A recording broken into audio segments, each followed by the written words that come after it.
نحمده ونصلي على رسوله الكريم أما بعد فأعوذ بالله من الشيطان الرجيم بسم الله الرحمن الرحيم ربي يسر ولا تعسر وتمم بالخير وبك نستعين آمين اللهم آمين۔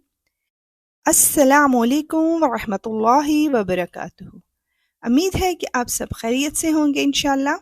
سوال سٹارٹ کرنے سے پہلے آپ سب کو دعا میں شامل ہونے کی دعوت دے دیتے ہیں کہ پلیز اینڈ پہ دعا میں ضرور شامل ہوا کریں تاکہ یہ دعا آپ کے حق میں بھی قبول ہو انشاءاللہ۔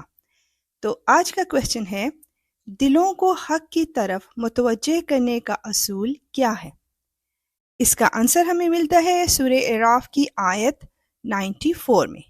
بسم اللہ کرتے ہیں اس کی ٹرانسلیشن کے ساتھ۔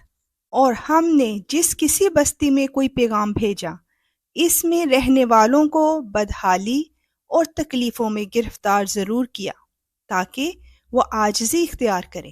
سبحان اللہ۔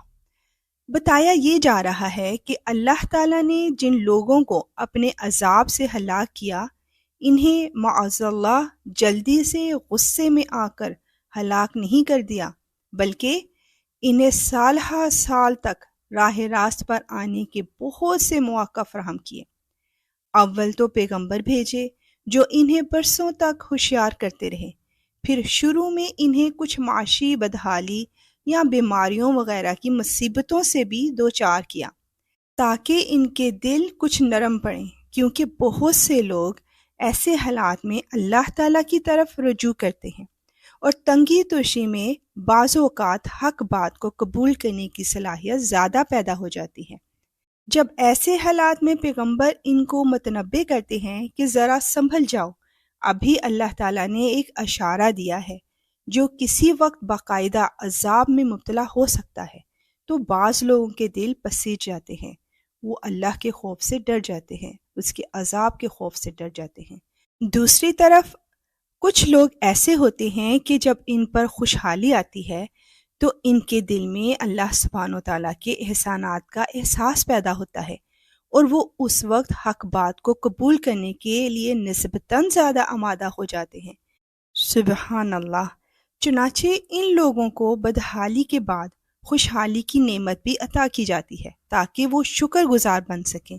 حالات کی اس تبدیلی سے بعض لوگ بے شک سبق لے لیتے ہیں اور راہ راست پر آ جاتے ہیں، لیکن کچھ ضدی طبیعت کے لوگ ان باتوں سے کوئی سبق نہیں سیکھتے اور یہ کہتے ہیں کہ یہ دکھ سکھ اور سرد گرم حالات تو ہمارے باپ دادوں کو بھی پیش آ چکے ہیں، انہیں خواہ مخواہ اللہ تعالیٰ کی طرف سے کوئی اشارہ اقرار دینے کی کیا ضرورت ہے۔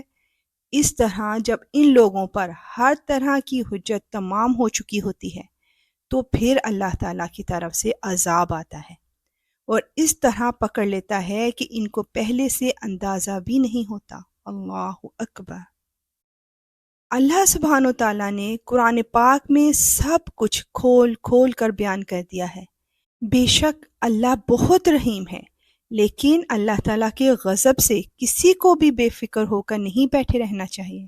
ہر وہ شخص جو کسی گناہ، بدعملی یا ظلم میں مشغول ہو، اسے ان آیات کریمہ کا ہمیشہ دھیان رکھنا چاہیے۔ بے شک قرآن ضابطۂ حیات ہے اور تا قیامت انسانوں کی رہنمائی کا مرکز بنا رہے گا انشاءاللہ۔ آئیے اب مل کر اللہ سے اپنے گناہوں کی توبہ کر لیں۔